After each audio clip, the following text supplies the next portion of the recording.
Welcome everybody tonight to BSBA's Week 4 meeting. We're pumped to have you as we get to have a guest speaker panel featuring icon sources, Drew Butler and Scott Taylor. Thank you so much, guys, for joining us tonight. Absolutely. Yeah, glad to be here. Thanks for the invite. And Drew, do you want to share with us where you came in from for tonight's meeting? Atlanta, Georgia. So I'm based in Atlanta. Our Icon Source college team is mostly in Atlanta. Half the other team is in Denver, Colorado, where the company was founded. And my man B. Scott Taylor lives right here in Santa Monica. So when I got the invite from Colin, ran it up the flagpole and said, "Are we going to do this?" And they're like, "Absolutely." So I'm honored to be here. Thanks for having me. Absolutely. All right. So real quick, you guys probably know this already. We are having college game day here Saturday morning at 6 a.m. Awesome. Bright and early. Nice. As a guy who played at Georgia, I'm sure Drew has had a few college game days that were pretty sweet, but this is our first one.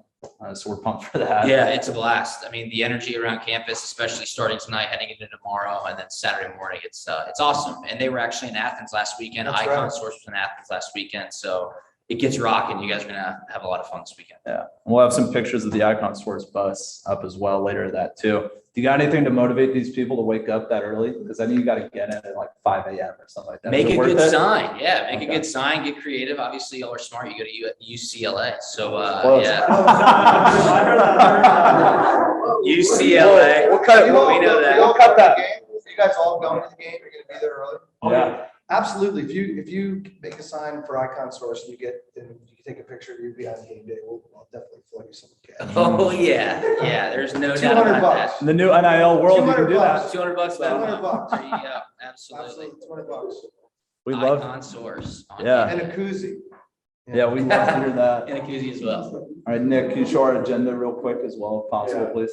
Cole, did you see can you remove the background blur on the camera? I already did that. Okay, Yeah. perfect. So we'll Just just make share. sure. Of course. Yeah. So, All righty. So real quick, just how tonight is going to look. I'm going to introduce our esteemed guests like I just did. And then Drew is going to share a bit about his path to success, followed by Scott himself. Following that, I'll lead a little bit of a discussion featuring our executive board. And then towards the end, we'll allow for 15 or so minutes of open audience question and answer. So please, if you're able to, maybe start thinking about some questions right now. And come that time, feel free to ask them. We ask that during that time, you just raise your hands.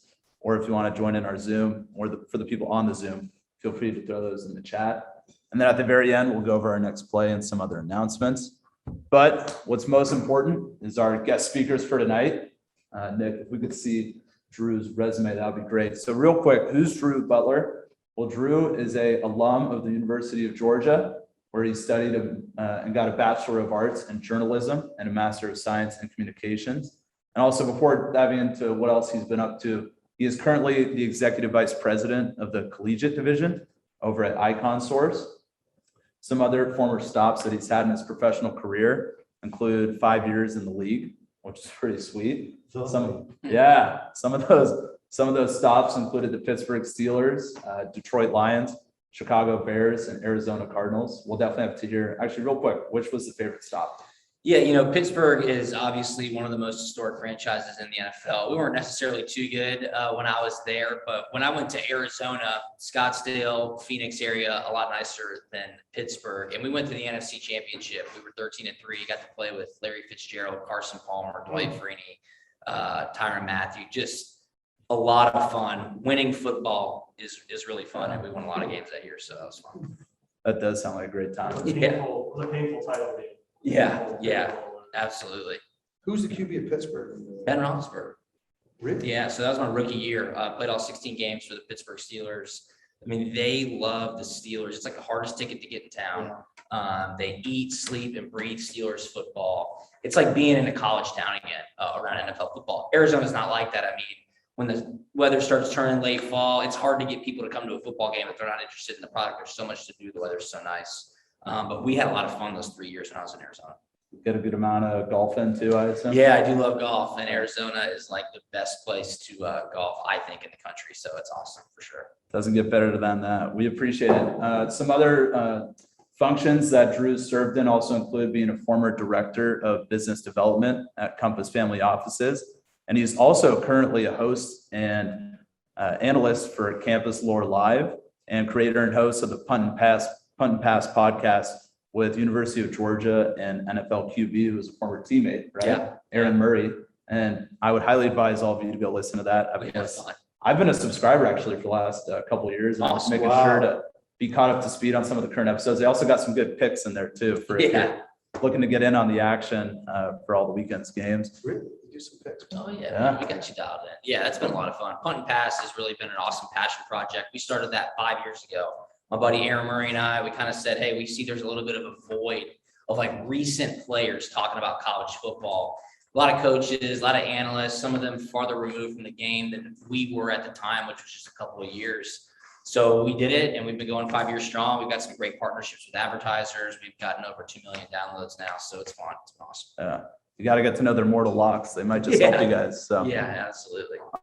All right. So, and he's also the founder of Fourth Down Consulting, which is really interesting as well. We look forward to hearing more about that in a little bit. Next. Am I that bald? Seriously. I don't know. I'm gonna have to touch that. Sorry, go ahead. No, I like it. So yeah, who is Scott? Scott is currently the Chief Revenue Officer at Icon Source. He is also a U.S. Navy veteran. Real quick, just want to say thank you for your service as well. Thank you. We Yeah, sincerely thanks. appreciate Absolutely. that. Some other stops that Scott has worked at throughout his professional career include being a partner at Blue Skies Unlimited LLC, kind of in the venture capital and private equity space, which is pretty sweet. He was also a revenue boss at Hawk Media. That was in the technology industry, I Yeah, believe. digital correct? marketing agency right here in Brentwood, 10 years old. Yeah, wow, yeah, that's right here for those of you who know the area pretty well. He was also the CEO and founder of Green Endeavor Incorporated, CEO of TAW Modern Marketing. And that's something we'll have to hear about actually right now after people talking about it. We understand you've made a book and you sold it to some Hollywood hotshots. Yeah, I wrote a book just because people didn't think I could read. So that was, I had a chip on my shoulder about that. But it's called The Great American Stay-at-Home Wives Conspiracy. So I wrote this book after I sold my first company, and I got a chance to hang out a lot. And there were a bunch of housewives hanging out, causing trouble. So I wrote a book about that. Sold the rights to the guys that created Entourage, if you know Entourage, Yeah, in The Office. So that was really fun going through Hollywood. It was a blast. sounds like a great book. We might need to get our hands on It's a copy or something. it's great. I bought one on Amazon and I keep it in my office, and it's one that you can just crack open and get a few laughs and Yeah. take a nice little break. It's throughout a the workday. fiction, just to be sure you know. It's not about me.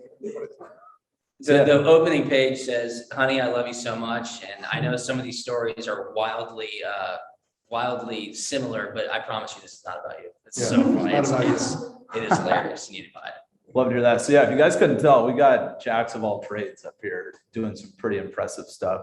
And finally, one thing that I thought was really cool too was you being the co-founder and president of Virtual Relocation, which for those who may not know is an internet startup that sold to TMP Worldwide, Monster.com for $100 million.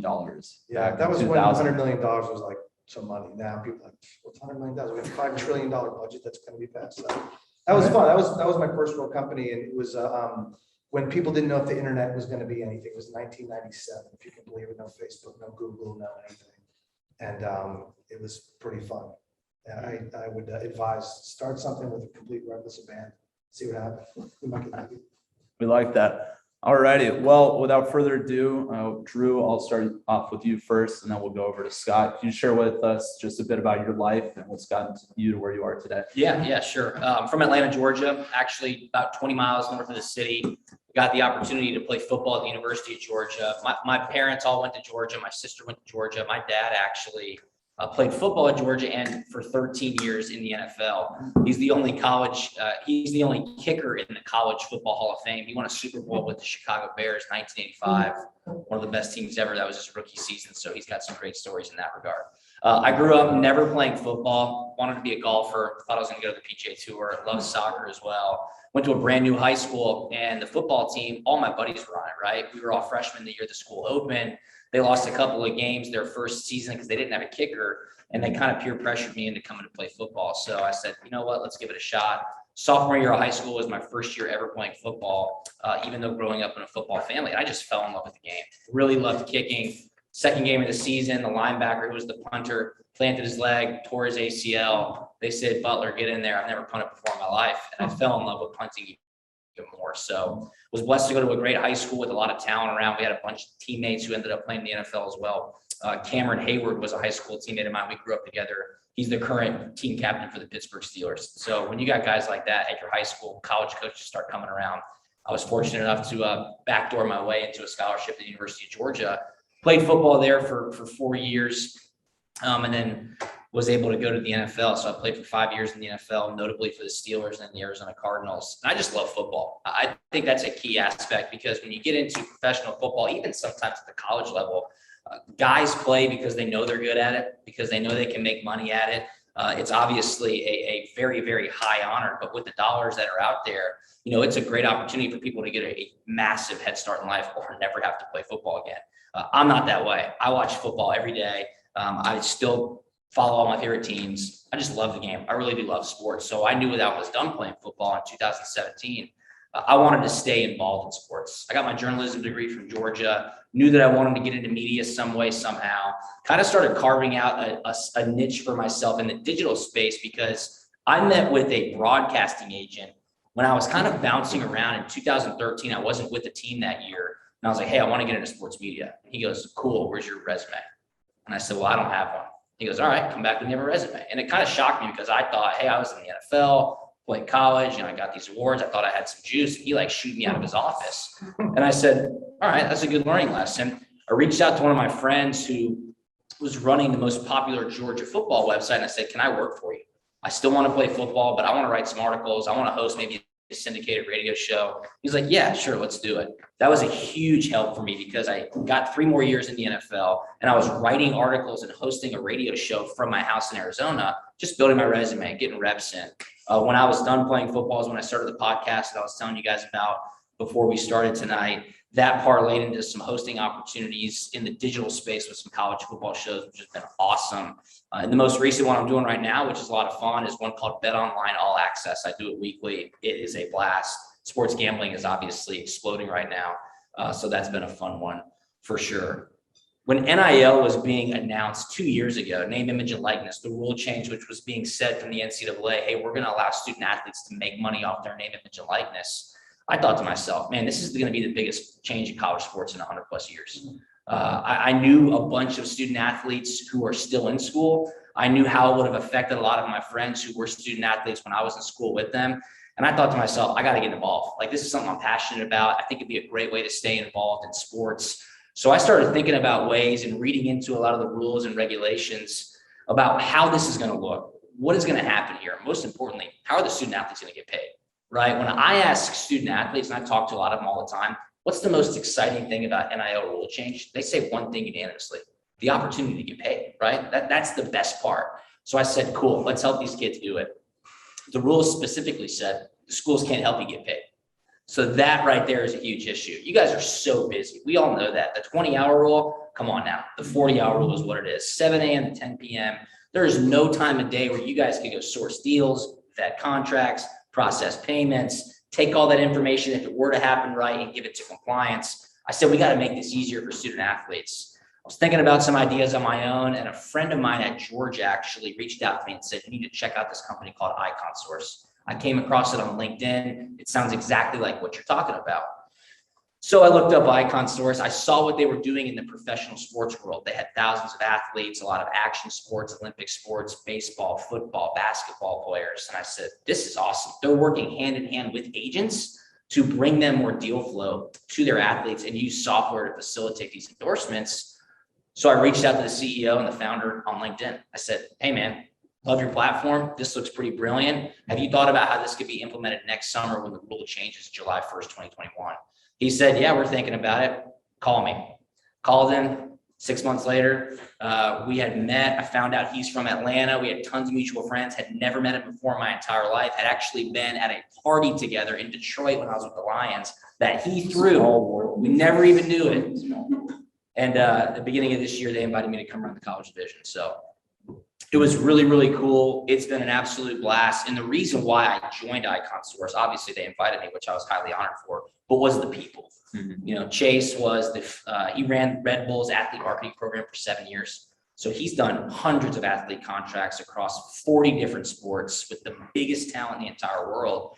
And then when he's pitching guys like Scott Taylor and our COO Pace Stead, I'm like, man, these guys get it. They're all highly talented, highly accomplished.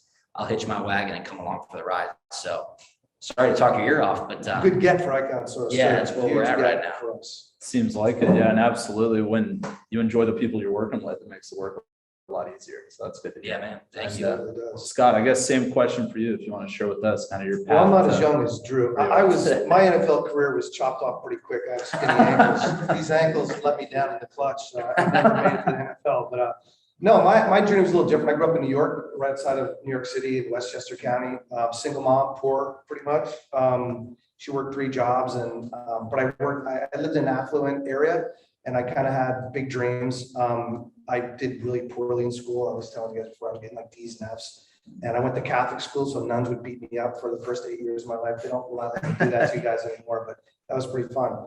And then I made it through school, and I kept telling my mother, listen, I don't need an education. I'm going to be a stuntman. So she was like, I know you are, honey. I know you are. But just in case you're not a stuntman.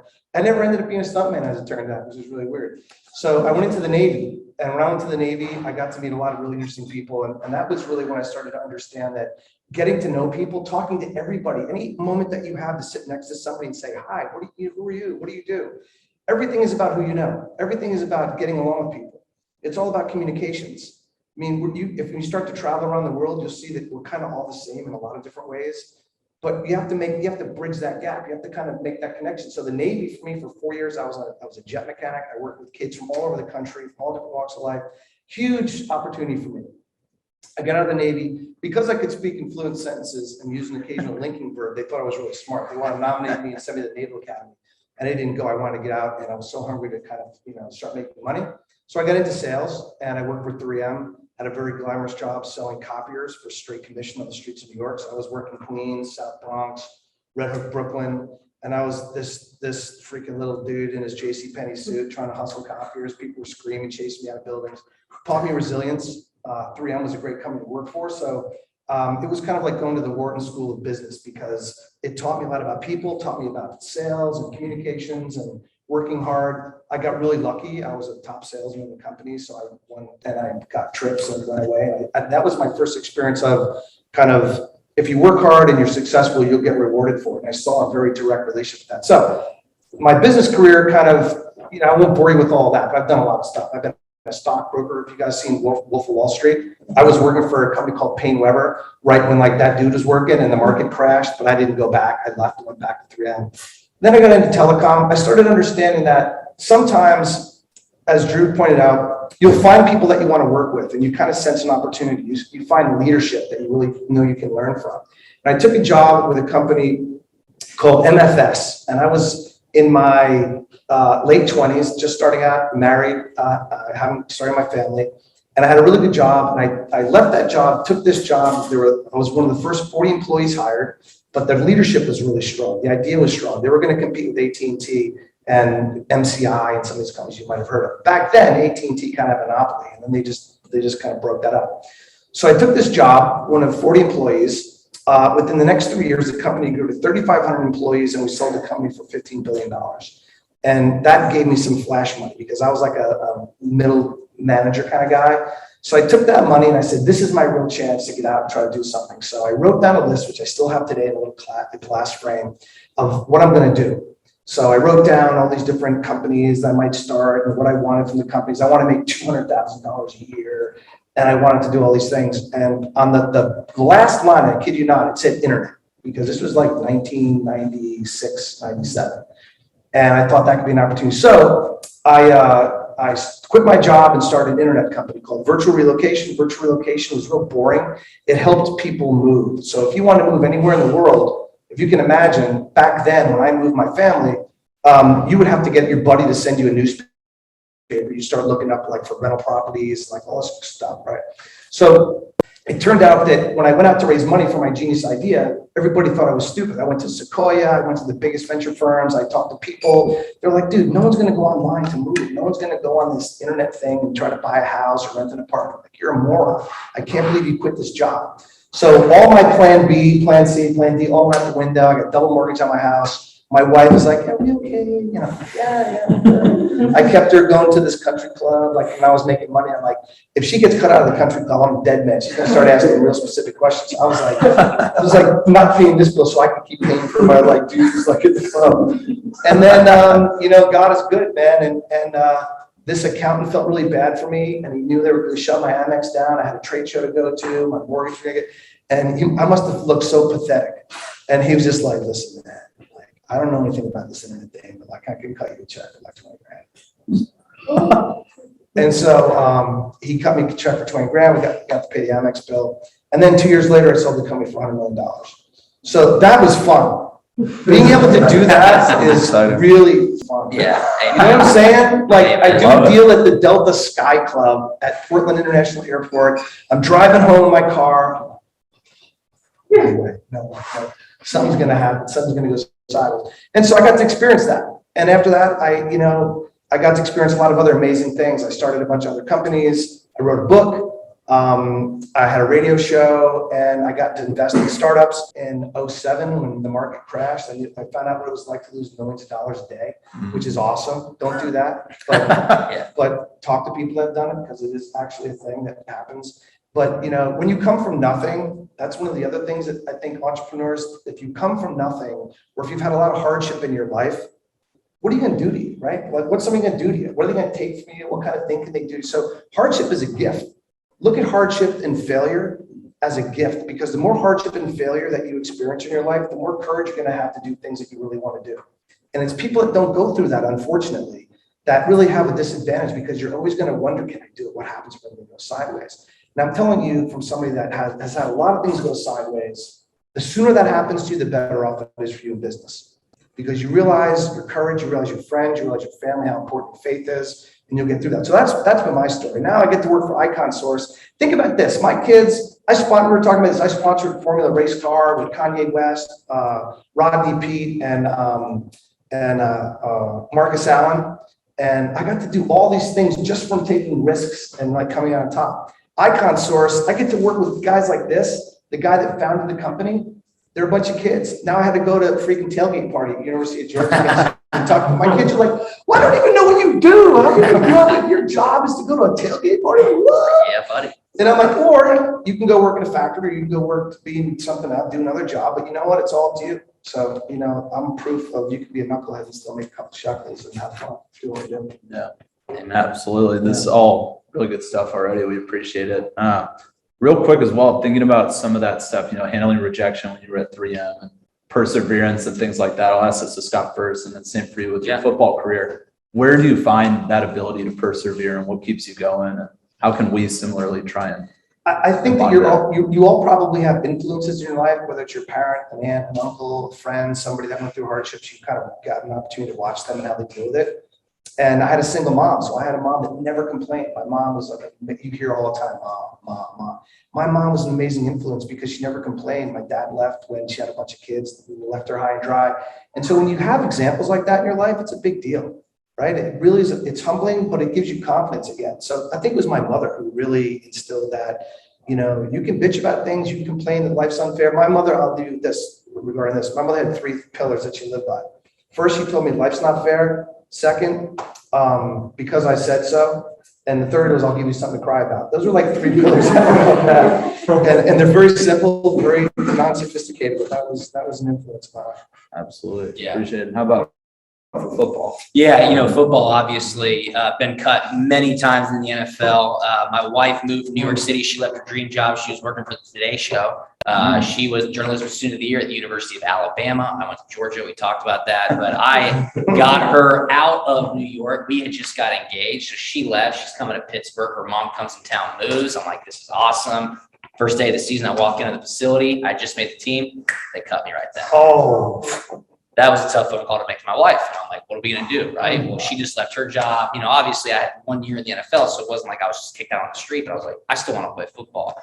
Got to fight to get way back in. Kickers and punters, there's only 32 of you, right? It's 32 teams. There's 1 per team. It's a very tough job to get into. I was very, very lucky to get 5 years in.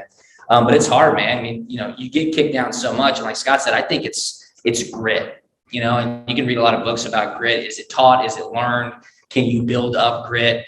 I think it's something that you just said. It was in my household. Watching my dad play professional sports. I was very fortunate to be in a home and grow up in a home with somebody who played sports, but I was taught at a very early age, kind of like you said, Scott, kind of just work harder. Nobody cares, work harder. And I think I've always instilled that even into business now. I just love to win. I love to compete. So that's been It's a very competitive company. You tell them a story about the Ice Bucket Challenge where we were competing and everything at our meeting. Yeah, we were up at Portland for a little company retreat, and we had if anybody had to get up and say something to the team, so like if you wanted to ask a question, you had to dive your hand all the way up to your elbow into a huge bucket of ice, and if you took it out, you couldn't talk anymore. So if you wanted to address the room, you had to go in there and stick your hand all the way into this bucket of ice and talk to the company. So people were seeing how long they could talk to the company's company. just competing. Yeah, the director of sales, her name is Kit, and she's like totally yoked and just like in great shape. She's with a bunch of guys, and she'll drop and do diamond push-ups, one-arm push-ups, like the whole company. It's awesome. The whole company's just competing all the time. Yeah, It's really funny. Yeah. Wow, that is really impressive. And in thinking about, the NFL and stuff like that, could you kind of describe to us what it's like being a part of an organization like the day-to-day? Yeah. Things like that. The NFL is just the ultimate professional sports. I'm obviously biased because I love football, but so highly competitive. The parity within the league. I mean, any team can make the playoffs every single year. I think it's the only league in professional sports. I'm going to mess up the statistic, but every single year, a new team makes the playoffs for like the last 25 years. It's wild. The talent level in the NFL is just absolutely amazing. I mean, when I walk into a locker room and I'm sitting there with Ben Roethlisberger, Hall of Famer, Troy Polamalu, Hall of Famer, James Harrison, Hall of Famer, I'm like, what am I doing here? I mean, seriously, you got to have those moments. The Rooney family, Pittsburgh Steelers, absolutely unbelievable. That's when I was a rookie. I just got out of college. I think it's funny because when you first get into college, you're sometimes highly recruited. You think you're the man. You think you know everything. You're very quickly humbled. It was kind of the same way in the NFL. I mean, you don't go in there with kind of the bravado of thinking you're the man, but you get very quickly humbled because you see the talent that's around you and just the level of excellence that you're held to. So Arizona was amazing too. The Bidwell family, they've been in NFL ownership for a very, very long time as well. St. Louis Cardinals moved them to Phoenix. So just seeing the day-to-day, how much goes into it, what it takes to win a Super Bowl. Absolutely unbelievable. I'll never forget when we played in that NFC Championship in 2015 against the Carolina Panthers. And you're sitting in there and Larry Fitzgerald, one of the greatest football players of all time, never won a Super Bowl. Guy literally has anything you could ever want in the world. All the money, all the cars, anything except one thing. Super Bowl ring. That's all he wants. You're sitting there and you're like, dude, if we're going to win the Super Bowl, and then we lost by 40 points to the Carolina Panthers. Oh, but You got a lot of reps that game. yeah, but those moments you'll never forget, man. Those moments you'll never forget. So it's a huge blessing and an honor to play in the NFL for sure. Absolutely. I assume it was similarly like 7 a.m. to 10 p.m. Yeah, and it's so unique because you're adults, you're in there with guys with families, guys with 4 kids, guys, it's like you just take care of your business. Ryan Clark, who's on ESPN now, he was my teammate when I was in Pittsburgh, and I got to know him pretty well, and he treated me really well. And he really told me this, and it's something that I still hold dear to my heart. I'm going to cuss now, but that's okay. He said, really, there's one rule in the NFL. I said, what's that? He goes, don't fuck with my money. And I go, meaning what? Take care of your business, right? Show up early. Do your reps, practice, study film, play well on Sundays. Because if we all play well, we're going to win games. We're all going to make more money. More of that. Don't F with my money. I go, good advice. Yes, sir. And I've always kind of held that near and dear to my heart as well. It's a good thing just kind of keep in the back of your mind just to get your shot. I guess we're just cussing now. Yeah. There you go. Hey, we're all here for it. We Yeah. appreciate it. And I guess in a similar vein, could you talk maybe a little more about your experience in the Navy and some of the impacts that's had in your professional career? Yeah, I think, I share with you a little bit about the Navy experience, just meeting people. I will tell you that I was speaking at another college and, they want to ask you, like, what are the secrets to business and doing all those other things. I will tell you unequivocally, your network. It sounds like maybe you've heard that before. I am telling you right now, degrees, money, all those things are going to get like broken down at parade rest. It's going to all go back to your network, who you know. And I have 4 kids, 30 to my daughter just graduated, she's 22. And I try to instill that on them. every time you're sitting next to somebody, you're going to make an impression. Every time you have a conversation, every time you do something, you think no one's watching, they're watching. And there's no place like the NFL. I mean, every day, sometimes you think about is this guy's got a car, he's got this stuff, the money, the house. I mean, when the season starts, all the real champions in any sport, in any business, they're always hustling. Yeah. They're always hustling business. And so I can't say I was always hustling when I was, 18 or 19 or 20 when I was in the Navy. I was having fun and running around. But I had a dream, and I knew that the more that I could learn, the more that I knew, the more people that I knew, the better my chances were of becoming successful. And so, that's what I would tell you. If you remember anything is, no matter what you do, sitting on a plane, sitting on it, everybody's sitting on their phone. They don't want to talk to anybody in an elevator. I can't tell you the people that I met. Oh, you're the CEO of what company? Hey, what's up, bro? I didn't know you're the CEO. Like, things will happen. Oh, you're a member of this club or you're a member of that club. I can't tell you it's free. It is free to do that. Yeah, no, absolutely. We really appreciate that. And guys, I'm going to keep asking some questions, but at this point, if you have any questions that come up, feel free to raise your hand at any time and throw them into the chat. We actually have one right over here right now from Nick, our vice president. Hey, Nick. Hey, so first of all, really great advice. So I saw on your bio, which I may or may not have helped make, but anyway, that you were the founder of Fourth Down Consulting. Can you talk a little bit about that? I'm recruiting consulting right now. And I've been a part of a sports consulting firm, so I want to know kind of where you lay between management, sports, economic, where kind of it lays. Yeah, this kind of exactly goes into what Scott was just saying about your network. So when I was still doing a lot of the broadcasting stuff, I always knew that I wanted to get into business, just didn't really know how. Was at a wedding, was talking to the bride's father, great guy, very highly successful investment banker. He's like, hey, I'm starting up a family office. You should come work for me, do my business development. I was like, wow, this sounds pretty awesome. He's like, I want you to source deals, talk to high net worth individuals, meet private business owners, and bring them into us. I go, cool, let's do it. So I'm hustling, I'm out meeting people in the Atlanta area, setting up meetings, having a lot of fun, meeting a ton of interesting people. What we were doing was building a family office. So we were trying to accumulate that capital to really then start to go out and source deals. But when people hear family office, people just bombard you with deal flow. So I was like, hey, this is pretty interesting. Starting to learn about companies, getting some inbound, like, this is pretty cool. And then COVID hit. So my job, they were like, hey, buddy, don't need you anymore. I'm like, okay, this is fun. Kind of wipe my hands and I'm like, what can I do now? There's like an 8-month period. And I said, now I have this network of people who are just interested in what I've been doing. They'll send me the deal flow. Let me start my own LLC called Fourth Down Consulting. So I kind of rolled up all of my media stuff into my consulting LLC. I do a lot of it. I have been doing, obviously, Icon Source now is taking up 99% of my time. But within the sports world, within private deal flow that I had access to when I was in the family office space, and then my media career as well, I just kind of created my own shell called Fourth Down Consulting because I was a punter and you only play on fourth downs. And just kind of said, hey, if anybody's looking for kind of connectivity consulting, surely management would be in there, whether it's sports, media, or private deal flow. I was like, I would love to help. That's what I was doing. And it led me to find Icon Source because I was just scouring LinkedIn. Who are some younger companies? Who's looking to raise some money? Who could I help connect somebody to? Icon Source popped up. I met Chase, and then that's where I'm at now. Awesome stuff. Yeah, that is really crazy how sometimes at the most random instances you can get some of the best opportunities. Absolutely. Well, I mean, it's you say it could be random, but it's really not random. If you're linked into everybody, if you're connected to this whole six degrees separation, was it Kevin Bacon, 6 degrees? Yeah. I got to be like 2. Like I know somebody that you know. Where are you from? Philly. All right, I probably know. You ever heard of Kevin Carroll?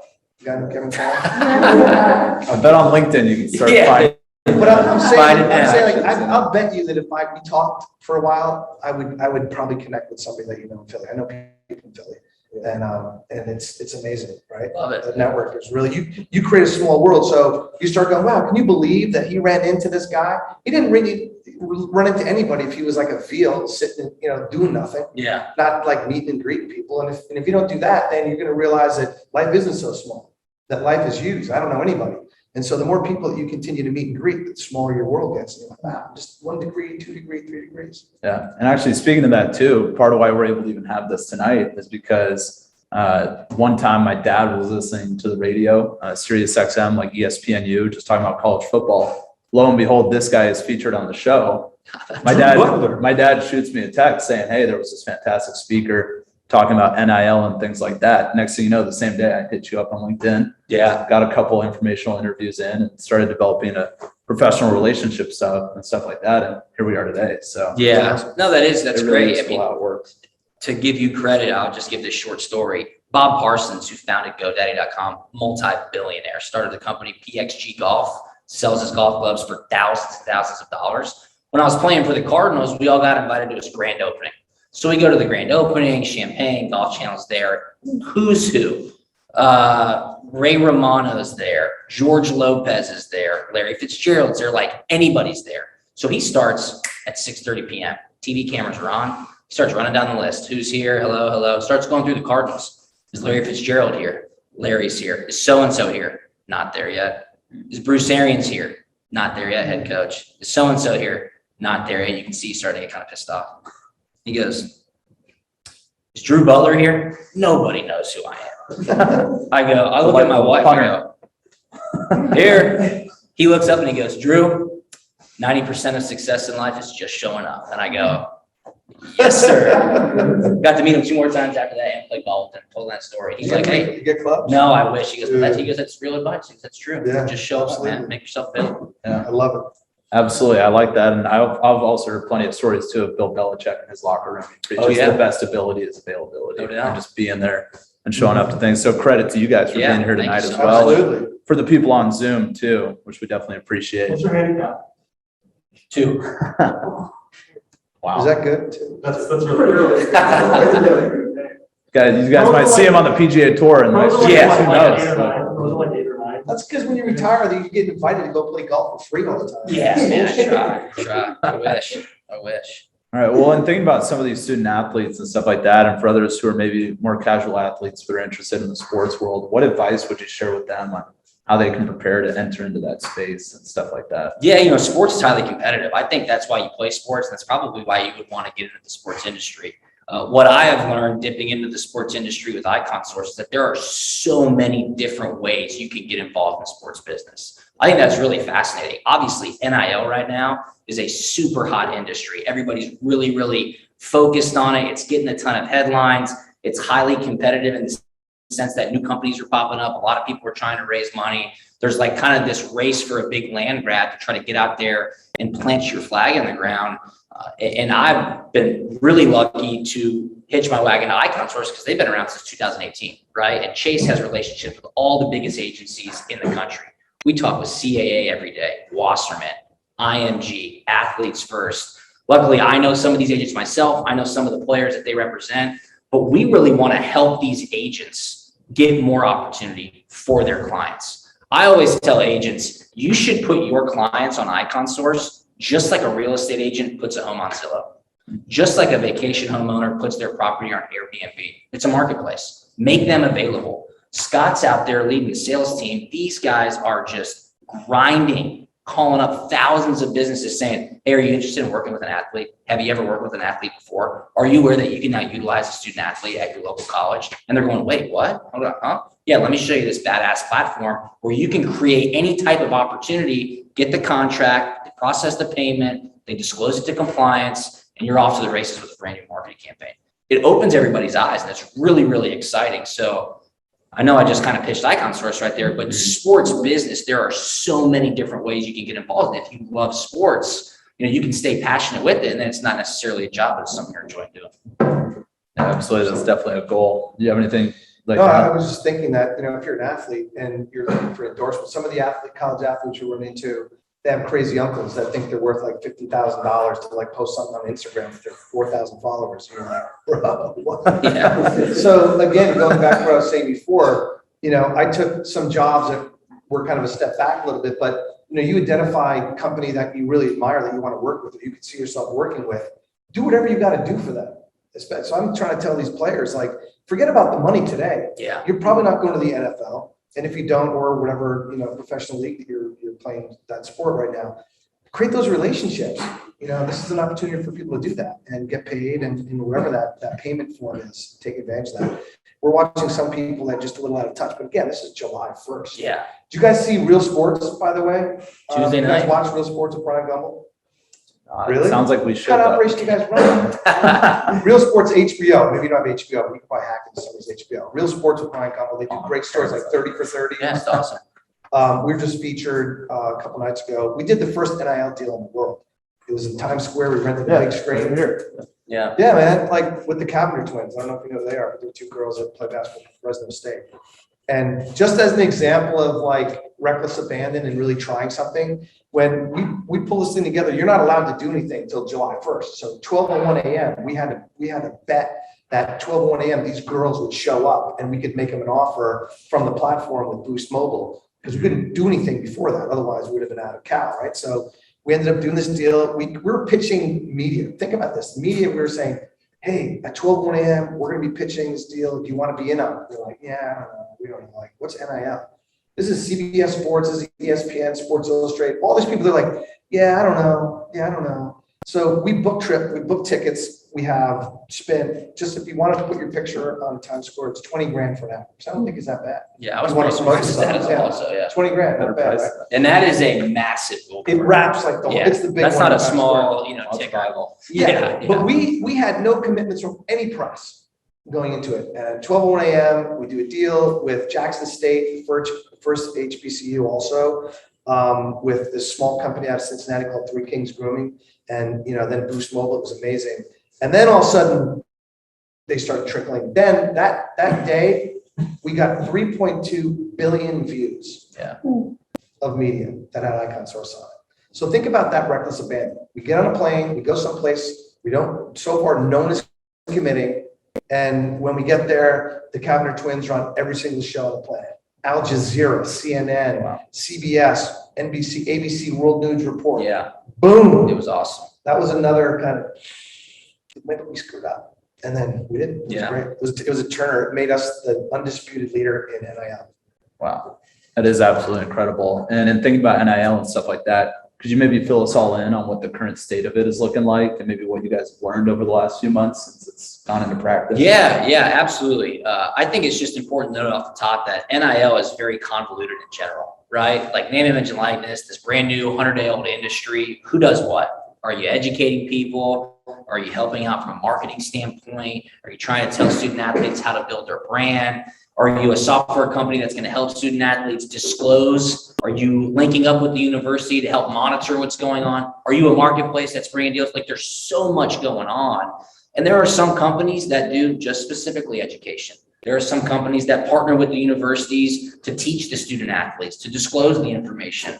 There are others that try to do all. There are some that just say, hey, we're going to provide you content, help you build your brand.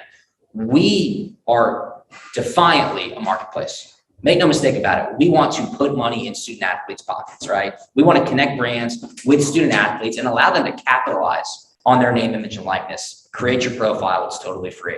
Brands can create a brand profile and scour our entire platform of professional college athletes. It's totally free. They have the freedom and now the software to create these opportunities. And you can send out 250 at one time. The Players Trunk, which is a really cool website, I would go check it out, playerstrunk.com. We were in a board meeting the other day and they sent out 100 offers to student athletes while we were on the board meeting. That's what we're allowing these companies to do. Send out offers by scale, do it the right way. And when I talk to student athletes to try to get them to sign up, it feels salesy in a sense, but I'm not asking them for anything. I'm saying, I'm trying to give you money, right? I've got brands that want to find more student athletes. I've got brands that are saying, hey, go get us 10 football players from UCLA. Go get us Johnny Juzang, right? Hey, go get us 5 Georgia linemen. We want to hit them up with grills to send them. Like, this is what happens. Yeah. And I text these kids and I message them and I say, sign up, man. I got brands that are itching to come and they don't sign up. And I'm like, Wow. Right? I'm not asking you for anything. That was one of the things that we I got an opportunity for underestimated you. out of the gate. We thought that when, college athletes were able to be paid, it would be a no-brainer. Whether you sign up with us or just Yeah. are interested. But I'm curious, what the coaches were saying, what the universities were saying. Were they like, hey, let's see how this thing plays out? So maybe there's a little hesitancy. Anybody hear anything on the street? It's definitely been in atmosphere of go into the shallow end first. Yeah. And take it nice and slow, be smart about it. And I've seen a lot of our fellow student athletes be pretty wise about it. Yeah. But one thing I always appreciated about Icon Source when I first got to start like learning about it and stuff is when you explained, and maybe you should explain to everyone if possible, just how secure the transactions are Yeah. and what can go wrong if you're trying to do it in Yeah. the Wild West. Yeah. So that's a great point. And like, we talk to schools all the time, talk to athletic directors, talk to compliance officers, talk to head coaches, kind of tell them exactly what Icon Source is. And they're like, okay, so what do you want? Like, what's this going to cost? I go, nothing. Like, what do you mean? I go, we're a marketplace. We can't be in business with the university. We're trying to pay your student athletes. We want no conflict of interest. Well, then what do you want? We just want your trust, right? I want you to know that if your student athlete's on Icon Source, they're just fine. Okay, here's why. We have contracts that are going to protect the kids. These businesses can't go in there and edit the boilerplate language that's going to say, you're going to owe me your first year's NFL salary, or we're going to get to use your rights in perpetuity forever, right? It's going to say, here's how long we're going to use this Instagram post if it's social media. Here's what you do have to comment. These are things that Chase built out with his experience from Red Bull, working with the top agents in America, working with the biggest athletes in America. And then when the payment actually happens, we take the payment from the brand. And when the deliverable is done, we give it to the student athlete. We take our VIG though, we make sure we get paid. Yeah, of So we get a course. percent. That's how we make money. We make a percentage. We get a percentage off of the transaction. Yeah. So if there's no transaction, we don't get paid.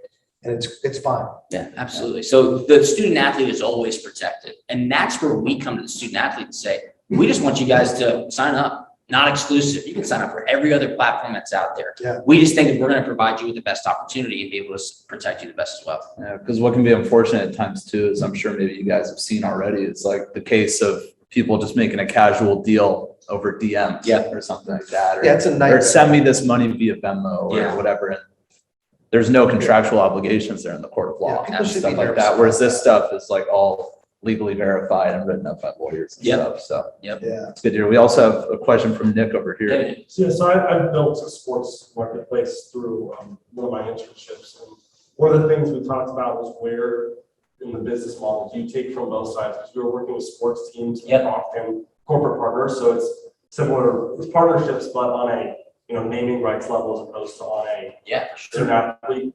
Do you guys take a percentage of both from the brand and what's going? Do you basically require them, let's say it's $100 partnership. Would you get 110 from the brand because they're going to take a cut from both sides, or is it you only getting money from the brand side? Like where is it coming from? Whose cut is it? it's a fantastic question. Since we are a platform, we take a small cut from both sides. And when we had conversations with athletic directors, we have conversations with agents, and when we have conversations with athletes, they say, oh, that's great, right? Some of our competitors charge the brands 30%. Well, that's going to scare away all the brands. They're like, what? I'm not doing that. No way I'm going to use this. Other competitors take 20% from the athlete. And now the agent, if the athlete's there, is going, well, you just cut the agent out. We take 10% from both sides, right? So when the brand checks out, if it's $1,000 deal, the brand pays $1,100 and the athlete gets $900. Athlete and agent get 90% of every deal. We think that our platform that processes the payments, provides the contracts, helps you disclose the information, keeps everything secure, brings you inbound opportunities. We think that nominal fee is very fair. And we've really never had any pushback on that at all, which has been great. Whoever's a part of your guys' UI, UX teams are doing a pretty darn good job as well with regards to user interface and user experience. I would recommend going and checking out the app, because it really is nice and simple to use, which we appreciate. And thinking about some of the athletes, could you maybe differentiate for us the differences between highly marketable athletes and ones who aren't, besides maybe just the simple answer of follower count, like maybe some character traits or qualities or behaviors? Just coming out of that board meeting, we kind of scraped through the system and got some good statistics. We have over 74 conferences represented on Icon Source. I didn't even know there were 74 conferences in college. I didn't either. And 344 universities, which is awesome. That means we've gone really wide in the first 100 days. That's great. Now our next plan is to go deep, right? Now I want 344 kids from all 74 conferences, right? Or 344 kids from all 344 schools. We want to amass a real strong amount of student athletes, and we know that we can. So when you're talking about the marketability of some of these student athletes, like just football specifically, since that's what's on TV right now, we watch games every weekend. Like when we were at the tailgate last week, that guy's on icon source, that quarterback's on icon source, that running back's on icon source, that wide receiver, that DB. We've got a lot of the top talent, which is obviously exciting, but we want to get everybody on there because we know that there's strength in numbers. And we know that if we have groups of kids, that a lot of brands are going to come to icon source and say, I want to work with the UCLA baseball team. I want to work with the Michigan basketball team. I want to work with that school in LA that's not called UCLA, their volleyball team, right? We know that we have strength in numbers. So that's what our goal is right now. The marketability at this point has been from hometowns that they're from, businesses that support the university and now want to support a specific student athlete. But we're seeing a lot, and the group that is crushing it the most are female student athletes. Do you want to know why? Because they respond. Hey, tell me more. Hey, I've never heard of your company. What do you guys do? Hey, I don't know if I can do this, but can we talk? Yeah, hey, boom. Okay, and then I get a deal. And it's like, how brilliant is that? And you guys understand social media and what some of the creators are and some of the YouTubers, they've got these people making a fortune, but the athletes don't have time to do that. But we're finding this micro influencer phenomenon that's happening right now. That's why a lot of people, whether you have 2,000 followers on Instagram or 100,000 followers on Instagram, these brands just want to be in front of college athletes because they know that you'll talk. They know that they'll see a brand on you, whether it's a Yeti thing or a cooler from OtterBox or some OtterBox, phone cover or something. They just want to penetrate the market. So there's a lot of opportunity. It's not just the best. It's not the quarterback or the star basketball player. It's like people in track, lacrosse, soccer, all these different sports, which has been really interesting to watch. And there's money to be made. I mean, this girl, was it Renai Jones? Yeah. Right? Renai in, was it Florida? Yeah, Central Florida. She's probably going to go to the Olympics. She comes from a relatively poor family. She has a scholarship and she's amazing. But her family doesn't have any money. She's trying to get through on a scholarship. She can't work because she's training all the time. We just got her a deal with a credit union for $8,500. Yeah. Before that, she got a deal to go mentor some YMCA kids, and she learned how to swim at the YMCA. So like all these good things happen that the media might tell you that it's just going to be rich people getting richer, the football player, the basketball player, whatever. But what we're watching, as Drew said, is this amazing impact across sports. D2 lacrosse player, some downhill alpine skier that goes to like Bowdoin in Maine or something. Like they want, Varney sunglasses or Oakley. They want to do deals like that. And you're just like, wow, this is amazing, man. It's really fun to watch. I do these Instagram lives on Icon Source and at my Instagram, Drew Butler. And we just interview student athletes. So I've interviewed Maceo Teague, who was a March Madness player, almost player of the year, won a national championship with Baylor. He was awesome. Derek Brown, a top 10 pick in the NFL, 100,000 Instagram followers. Georgia football players, baseball players, always do pretty well. Well, we got Kendall Lindemann on. Kendall Lindemann's a 3-time All-American softball player at Florida. 8,500 Instagram followers. One of our interns over the summer went to Florida. She's like, hey, Kendall's really cool. She's about to GA as a softball coach at Florida next year. She said she'd do it. I go, great, let's do it. Her engagement on our IG live, like quadrupled Maceo Teague. All of her softball fans were in there. Hey, Kendall, you're the best. The moms of the kids who play softball were in there. Kendall, do you do private lessons? Like, I couldn't even keep up. Oh my God, what's going on? Like, it was insane. The most views we had, the most engagements we had with Kendall Lindemann, who's a 3-time All-American softball player. I walked out of my office and my wife was like, did I just see, like, that was unbelievable. I was like, yeah, that was crazy. And that really showed us. I went to the team. I was like, guys, this is nuts. Like, softball players specifically have massive reach. How's the team here, UCLA softball? Very good. Yeah. Are they good? Recent Better than national volleyball? Yeah, see, I'm telling you, it's awesome. They're about on the same level. Yeah. How many of you guys actually know those guys? Yeah, so like get them to get, I don't know if they're on the platform, I just have to look, but like, if athletes, if you're an athlete, just encourage people to get on the platform. Again, it's free. We've got We're not some on selling, Zoom yeah, we're not as selling well. stuff. This is Softball players, get on crazy. Icon Source, because Scott right here calls all the companies and he'll say, we got the UCLA softball team. Let's get something done. Yeah, people want to spend money right now. It's awesome. I have a quick Definitely a question. lot of Can I it. ask a question? Mark, let's go for it. I want to ask you guys, like, why are you here? Like, so why are you here tonight? Well, for me, I'm a freshman, and sports has always been like related with my family. And I did this program when I was a junior in high school. It was called Sports Biz Camps, and I got to network with a lot of industry professionals, and that's just kind of why I'm here to like network and get my foot in the water. So you're a go-getter. Out of the gate in high school, you do that. That's a hustle. That's I love Freshman. that. Yeah. What about you? Like I talked with you about, I really want to get into Formula One and get a job there. And this is like why I go here, to get some of those tips to stand out and like convince the Formula One company or any of the other car brands to like why pick me. So this is, And you're a student here for a quarter. You're Yes. right. Yeah, That's awesome. You're a foreign Study student abroad. exchange Yes. abroad, right? Yeah. And you know, when I just was talking to her, she's here because she goes, I want to meet people. I want to plug in while I'm here. How many people do you think foreign exchange students come here? They kind of are a little nervous. They don't know people. They're going to sit in their dorm, maybe have their roommate or hang out. Like, good for you. They're getting out there. It's awesome. What about you? I've always been passionate in sports, played sports all my life.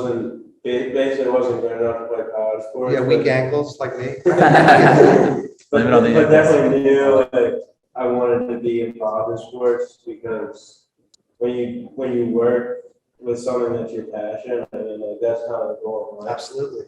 That's So awesome. it's kind of no-brainer. Took your time out of the night, come out. That's awesome. That's What awesome. about you? I feel like I don't get involved enough. I mean, it's my 4th year here, and like this is really the first time I've been to a real like club meeting. What pushed you over the edge? We're former roommates and Love teammates. it, All yeah. right, Yeah. that's great, man. Yeah. Congratulations. He's a go-getter as well. Way to so. get out of here, man. Sorry. That's awesome. What about you? Yeah, I don't know if I'm getting learned, because like I feel like all the years forward so far, like every single person I feel like I've been gained a lot from every conversation. That's great. And you guys, obviously, and a lot of things you guys have said today are like really connected, and I feel like we'll really like pay the way I think about like life, and that's kind of my goal right now. You're already a winner. You're a Yankee fan, so that's good. Boo. Go Sox. Go Sox. Oh, Mariners? Oh, yeah. See, yeah. That's a style. He's a fashion icon. Fair enough. What about you? Yeah, I mean, I don't know, like obviously I know Colin, so he told me about the club and, you know, like business and sports, like when you're growing up, at least when I was growing up, it's like, okay, I do sports, that's like most of my time, if we're being honest here, and like I would love to start a company. There you So go. this is like the ideal. Nice intersection. combination. Yeah, think about that. Like I talk to my guys in the morning and I'm like, do you know what you do? Do you know that you have buddies that are selling copier somewhere right now? You guys get to work in sports. You get Yeah. to talk to athletes. You get to talk to brands about a earth-shattering moment in history. Never happened. 100 days ago. First time in the world that happened. And you're a part of that. And this is going to happen all the time. What about you? Well, everything he said as well. And then I just feel like I'm at UCLA. I need to be taking advantage of the opportunities I have here. And And you're on the team, right? You're working with the team, Yeah. right? You're That's equipment awesome. guy, working with the team, traveling with the team. I mean, you're not going to get that sitting in a room and hanging Yeah, out. that's Man. awesome. That's impressive. That's very cool. I figure you guys have been through it, so may as well hear what you have to say. So maybe any mistakes you guys may have made, I can What are you talking about? avoid those. What about you? So learning to network, I mean, I guess the guys that do would want me to go full role, I get to learn from experiences, try to find out what I want to do later in life, form connections, and the sense of community also that I get in this club. Everyone wants to help. It's just, that's an added bonus. That's That's very awesome. cool. That's What great. about you? Well, I'm also a freshman, so. Good deal. I work here, and I've been really interested in, sports and everything that falls within it. Like I said, I'm like more specifically interested in sports psychology.